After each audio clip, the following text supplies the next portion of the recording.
If you found this channel, congratulations, because this is my hidden channel for my main page, which is Cali the Kid. This will be like my entrepreneur motivational channel. So if you guys are seeking any advice, if you need motivation, if you need step-by-step guides on how to scale your business, this is the perfect channel. So make sure you leave a like, comment, and subscribe so that way you can keep getting recommended my videos. But in today's video, I kind of just want to go over the struggles, the problems, the raw reality of being an entrepreneur at the age of 19 and what aspiring entrepreneurs can expect to go through as well. And also my main goal for this channel is to give like raw, honest advice, no editing, no crazy stuff like that. Maybe in the future, but as of right now, I just want to pick up a camera, press record, and that's it. And if the video goes viral, it goes viral. If it gets 10 views, it gets 10 views. But in every single one of my videos, I will be giving honest, good advice. So I highly recommend you go through my channel and watch all the videos posted. I guess you could say my entrepreneur journey kind of started when I was in like end of middle school, so 8th grade, 9th grade time frame. And around this, it was like COVID, because it was like 2020, 2021, the pandemic, whenever that was, like 2022, I believe, whatever year, right? But I was in like 8th grade at the time, 9th grade at the time. No, it was definitely 8th grade. It was 8th grade, I remember. So yeah, I was reselling shoes. I was reselling clothes at this time online because my mom kind of put me on. I'm not gonna lie, my mom put me on. She said, yo, you know, while you're just in the house not really doing anything, you might as well just post some of your old shoes, post some of your old clothes that you don't wear anymore, like online. So I started posting my stuff on Poshmark and Mercari. Those are like reselling apps that you can use to like sell your old stuff on. And yeah, I did that. I ended up getting a few sales, and that's what like kind of opened my brain to realize that, yo, I can make money with selling stuff online, basically. I remember I just kept doing it, you know, going around the house, selling my dad's old shoes that he didn't want anymore, that he let me sell for him, and going out there and selling all my stuff, basically. And then once I kind of ran out of stuff to sell in the house, I went out there, me and my mom, we started going to thrift stores and also the Goodwill bins every single weekend, from like in the morning, like maybe like 8 in the morning, 9 in the morning, all the way. We didn't get home to like maybe 5 o'clock, 6 o'clock. But we were just going out there. Me and my mom, we were hustling. But of course, eventually my mom kind of got like out of the flow because she's an adult. She has things she has to take care of. She was also starting like her college classes as well. And now she's in like beauty school. So she's trying to get like her license, whatever, so she can start doing like hair. That's like another little business venture that she's doing. But you know, she kind of like stopped doing a little bit, took her foot off the gas pedal. But me, I was still going with it just because I realized the amount of money, the amount of profit, and all that good stuff that comes with it. So I kind of switched over during like the sense of like a year. So I kind of started doing this my 8th grade year. So around my 9th grade year, freshman year of high school, I started going to like Nike clearance stores and buying shoes off for clearance, right? So let's just say I had a pair of Jordan 1s. Let me grab these right here. Okay, let's say these Travis Scotts right here, right?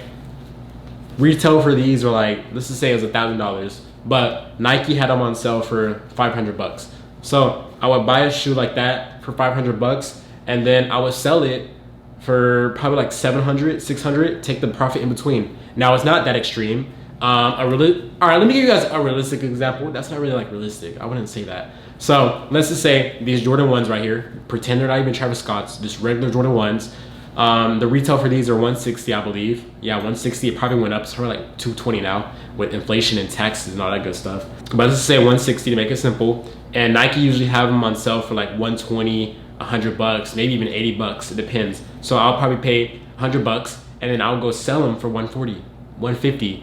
I'll sell them for retail basically, and then keep the 20, 30, 40, 50, 60 bucks in between, right? And that's pretty much what I did. That's pretty much reselling in like a basic, oh man, here we go, in like a basic sense for you. So I took that profit and yeah, I just kept doing it basically. I kept reinvesting, buying more shoes, buying more inventory. So it got to a point where I would go to the Nike outlet on the weekends, on the weekdays sometimes, and I would go in there and I would leave with like 10 pair of shoes, 5 pair of shoes. And I was not the only one doing that. There was like a whole bunch of people going to the Nike outlet as well, and they were leaving with 30, 40, 50 pairs, bro. They were leaving with cart full of shoes, basically. So I was kind of like getting like the scraps, what they kind of didn't want, basically, because you know they're a little bit older. They're like in their 20s, so of course they need to make a bigger profit to sustain their lifestyle. But the thing with me, At the time, I was a freshman in high school, so 20 bucks, 30, 40, 50 bucks, right? Per sale, that's fucking amazing. Because I don't have any bills, I don't have anything I need to take care of, right? So this is going straight in my pocket. I don't have rent, I don't have to pay taxes. Well, I should have paid taxes on that, but it's fine. I was like 16 at the time, right? All that money basically going straight to my pocket. And eventually I kind of stacked up a fat load of change. I'll probably say this was my sophomore year. I probably had like 12K sitting in the bank. And like around this time was when shoes really started to pop off. Like the Black Cat Jordan 4s, all the hype sneakers, the Travis Scott Jordan 1s, Rick Owens, stuff like that started to pop off, Chrome Hearts, all that started to go up, right? And at the time I was doing like fashion content on TikTok, right? So of course, to fund the content, I had to buy more stuff, and that way to stay relevant, right? So I was buying like the recent or the newest drops. Let's say it was a new pair of Jordan 4s coming out. I'll buy them, style them, just make content with the shoes, right? To keep the viewers coming in, right? And yeah, I just got to a point where I was just buying over the top expensive stuff, saying, yo, I'm just making some content with it. It's an investment. So I would spend like $1,000, true story. I spent 1.3K on some off-white Nike Dunks. I spent like $1,000 on some Black Cat Jordan 4s. And I just kept buying crazy expensive stuff and just making content with it. But the reality was, yes, I was getting like 100K per video, 50K per video, 20K per video, but that did not equate to money. So in the long run, probably fast forward to like my end of my sophomore year, I kind of spent all my money.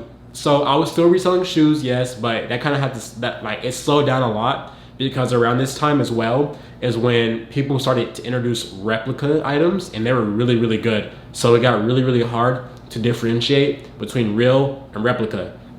Yeah, let's say I bought 10 pair of shoes, I had to send like 5 of them back just because they were fake. Like, bro, come on. Yeah, it got really tough. And then also the resale market started to come down a little bit, because as you know, everything has its cycle. Cars have their cycle. Right now, I think the market's really, really down with cars, especially electric vehicles. I know dealerships marking their vehicles down by 50% just because nobody's buying them. House market. I'm not too sure where the housing market is right now, but I know it has its cycles where the houses are super expensive, where the houses are very cheap, and you should buy property. The sneaker market was crazy, like 2020 time frame, because everybody was like in the house. They had a whole bunch of money stacked up. They were getting like stimulus checks. I remember that shit. Oh my gosh. Everybody was getting free money basically from the government, so they had more money to spend. They had more money to spend on shoes, clothes, and this unnecessary items. But kind of they started around this time, my sophomore year of high school, that started to stop giving out stimulus checks. What was it called? The isolation, the mask mandate, whatever. It started to get dropped, so people can return back to their daily lives basically. So you know how during like COVID, everybody was like in the house, they couldn't go outside, they couldn't go to events, they couldn't go to work. But during this time, like my 10th grade year of high school was back when they lifted everything. You can go back to work, you don't have to social distance 6 feet, all that good stuff. So yeah, people had to get back out to it, and yeah, that's when the sneaker market came crashing down, because not everybody has $1,000, 800 bucks, 300 bucks to spend on one pair of shoes anymore, because life is getting back to where it was. You got to get out and go work now. You're not just staying in the house all day getting free money basically from the government. So yeah, everybody's going back to work during this time, and yeah, sneaker market came down, and I ended up spending like most of my money on this like clothes and shoes. So I was like, fuck. I was kind of like in a rough spot basically. I was like, fuck, the sneaker market is coming down really heavily. People aren't really spending as much as they used to. I kind of spent all my money on this like bullshit basically. Hoodies, Bape, Supreme, Jordans and stuff like that. I was like, if I sell it, I could probably get some money back, but so what I ended up doing, I kind of ended up with 250 bucks, I believe, in my bank account. And I remember this day very, very vividly. I say it in most of my videos. I was sitting in my parents' living room on a laptop, and I was on Alibaba, which is where most people buy their clothes and shoes and everything basically. That's where businesses go to place a bulk order for their product. So let's just say I have a clothing brand, which I actually do. It's called Gorilla Locker. I'm wearing my hoodie right now. I go on Alibaba, I type in hoodies, and then I find a manufacturer. She designs it, and then I order it in bulk. I order 500, 1,000, however many I need to order, right? So that's pretty much what Alibaba is for all my people who are unaware out there. So yeah, I go on Alibaba, and at the time, like I said, I was reselling shoes. So I was like, what can I do that's kind of like still related to shoes? And I got the idea, boom, shoelaces. People want to customize their shoes without buying a whole different shoe.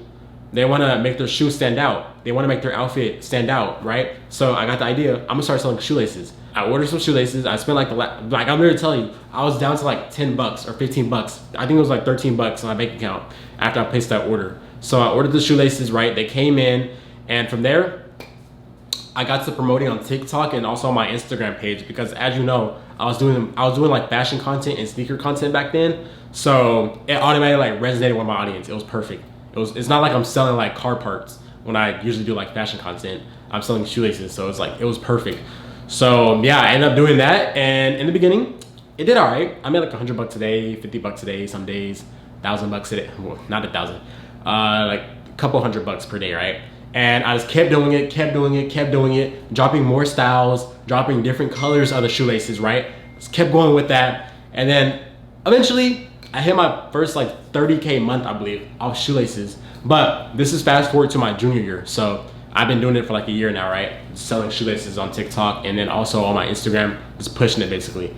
So yeah, they did pretty good. And then yeah, I got to like another standstill basically.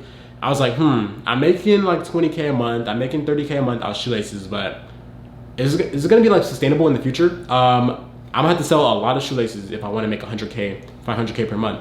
So I was like, I cannot sell shoelaces for $100 per shoelace, right? So I was like, I think I'm gonna start selling clothes. I really want to put my own spin to things. I want to walk outside and see people wearing my product, right? And they know it's my brand. They know it's my staple piece. So fast forward, I started making beanies. They flopped. I made some hoodies. They fucking flopped. I made some t-shirts. They did all right. Which actually, they low-key flopped. They did a little bit better. They sold some inventory, but they still flopped at the end of the day. But I had my banger moment, which was my cross-link necklaces. Now those necklaces took the fuck off. They went insane. Which, as you can see right here are the cross-link necklaces. Boom. And yeah, these went insane. That's what took my business from making it took my business from a 6-figure business all the way to a 7-figure business. I sold so many of those chains, it's absolutely insane. Now I'm not saying it's just those two. I think I sold like 3 other styles of those, like a mini version, different type of pendant version. You know, you get the point, right? Different type of versions. But that product right there alone took my business from a 6-figure business all the way to a 7-figure business. So all I'm trying to say, it takes that one product to change your fucking life. And keep in mind, my junior year of high school, it was towards the end. I believe it was January, July, February. Yeah, I think it was the month of February, right? I believe I pumped out $123,000 in a 30-day period. I remember this vividly, bro. I was in my English class. Bro, during this time, oh my gosh, I'm not gonna lie, I was not paying attention to school, bro. Like, you could not tell me shit. Like, I'm telling you, all my classes, bro, I was not paying attention at all. I would not give a fuck. I'll go to school, sit on my phone all day, and just post videos on my brand page. That's it.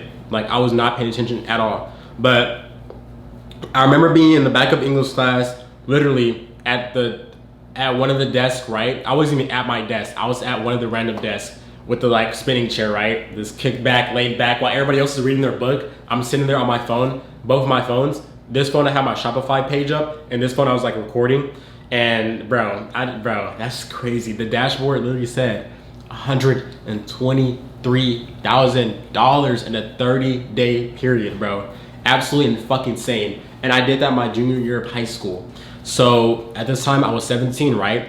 And then during the summer, I'm literally telling you guys, from the moment I released those chains, they went absolutely ballistic. Every single month, boom, pumping out 30, 50, 60, 70, 80K, right? So they're going crazy, right? You get the point, they're going crazy. So I kept making all that fucking money. And then towards the summer of my junior year, so June, July, right? For my 18th birthday, which is June 4th, I turned 18, right? And then I'm telling you guys, 3 days later, I went straight to the fucking dealership and I bought my Hellcat Red Eye in cash. No questions asked. I didn't ask my parents for a cosign. I didn't ask my parents for a loan. Bought that car, 100K, and yeah, it was literally a wire transfer. Hello, Mr. Ballard. How much would you like to send today? I'd like to send $100,000. For what? New vehicle. Oh, congratulations, sir. Yeah. So it was that. That's actually, looking back at that shit, what the fuck was I doing, bro? And it's crazy. I sent that wire like 5 buildings over. Like, I'll probably say like 3 blocks over. So, bro, and now I'm living in my own high-rise apartment, bro. It's actually insane, bro. All from just fucking grinding this shit out and working, bro. What the hell? What the hell, Yante? What the hell? But yeah, sent the wire for that car, bought that shit. Oh my gosh, I love my Hellcat, but at the same time, that was not the smartest decision to do, just because I could have got a fucking Lamborghini. I could have got a Lamborghini. I could have been like, yeah, guys, bought me a Lamborghini Huracan, bought me a Lamborghini Urus at 18 in high school. Oh my gosh.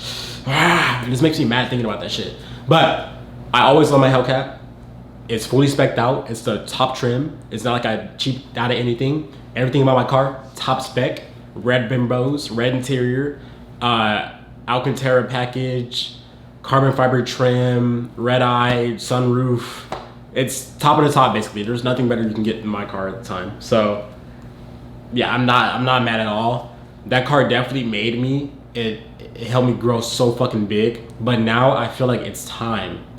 It's time, boys. It's time to upgrade. Now, I'm considering buying a GT3 RS 991.2. That's really what I'm considering right now. And also, I'm just kind of like at a point in my journey where I feel like everybody's like anticipating my next move. They're anticipating like what the fuck is next, the next car, all that good stuff. And it's time, bro. And what I'm gonna do these next few months, I'm gonna lock the fuck in, stack all my fucking bread, Q4, go strong, and then Q1, hopefully I can go to the dealership and go buy that Porsche. So my goal, ow, my finger, shit. My goal is to stack up like 150 cash. I'm also gonna be trading in my Hellcat Red Eye as well. That car is gone, but I wanna have 150K in my bank account to buy that Porsche GT3 RS. Now that car costs like 220, I believe. 220, 230. So I just want to stack up as much cash basically. So yeah, that's my goal. If I need a cosigner, I try to convince my parents to cosign, but hopefully I do not need a cosigner. But yeah, my goal is to just stack up a fuck ton of cash. Now, I'm not gonna use that 150K all in the car. I'm saying that much because this is my goal. My goal, 150, 200K liquid in my bank account. That's what I want. That's my fucking goal. So this Q4, lock the fuck in. I'm gonna be posting on every single platform, just going crazy on every single platform, and just grinding this shit out, bro. Going consistent on my car page, it has like 60K right now. Going consistent on my main page, on my main YouTube page, that has 80K, I believe, 81K subs, and then also going crazy on this channel as well, which has 1 subscriber as of right now. So I'm gonna be going crazy on all my YouTube channels. And then also for my brand, I'm gonna continue pumping out new styles on my necklaces. I'm gonna continue pumping out more crazy ass pieces like this. So Q4, we're gonna lock the fuck in, and then also I might start like a different business as well. I just want to keep myself busy. Like this Q4, lock the fuck in, go crazy, start another business, and just go all in basically. That's it. And then also, I'm currently working on a mentorship as well. I'm doing like a version 2. Like a revamp basically. My version 1 went crazy, so now I closed it down. I'm working with my students that I'm working with right now. They're continue scaling their business, and for my version 2, I kind of want to make it twice as better. That's the whole point, right? So a lot of things in the work right now. Definitely at the stage I'm at right now is where a lot of people like sink or fall. Like what? Sink or float. Because a lot of people get complacent, or they end up spending too much money, or I don't know, whatever their mindset is, they just get lost in the sauce basically. But some people at my stage, like as of me, they're just not happy. They're not content. A lot of people get content and they fall off. With me, I'm not content. Every single day, I'm still hustling, like back when I was in middle school, back when I was in the toilet, in the bathroom, cleaning shoes for like 3 hours on end, right? So I'm still hustling, like I was at square one basically, day one. So that's pretty much where I'm at in my journey, bro. And I kind of just want to come on here and just tell you guys my journey. what it took to pretty much be Cali the Kid, to be where I'm at basically. So whatever you guys want to do, always bite the bullet in the beginning, just because you cannot jump off the bat charging $300 for a detail. You cannot jump off the porch charging $100 for a hoodie. Nobody knows who you are. Nobody cares about you. Why should I buy your hoodie for $100 when another brand is selling it for $20? So in the beginning, bite the bullet, charge a cheaper price, do something that you don't want to do. And then once you get that experience, once you get that money, once you get those reviews, those repeating customers, that's when you can raise your prices. So that's like a basic game plan for you boys. Kind of want to come on here, yeah, just yap basically. This is gonna be my yapping channel, give you guys advice, sauce. First video, of course, has to be my journey, so that way you guys can like know about me, know my beginnings, know how I pretty much became Cali the Kid, how I got to where I'm at currently. So yeah, hope you guys enjoyed. Make sure to like, comment, subscribe. Also, if you do want to shop my brand, right here, raillocker.com. So go shop, first link in bio. Yeah, catch you guys in the next video. Also, I'm gonna try to post consistently on this channel, like maybe I'll upload a day if I can do that. Hopefully, we'll see. Yeah, if you have any video ideas in the comments, let me know as well. I'll be checking the comments. So yeah, catch you guys in the next one. Peace.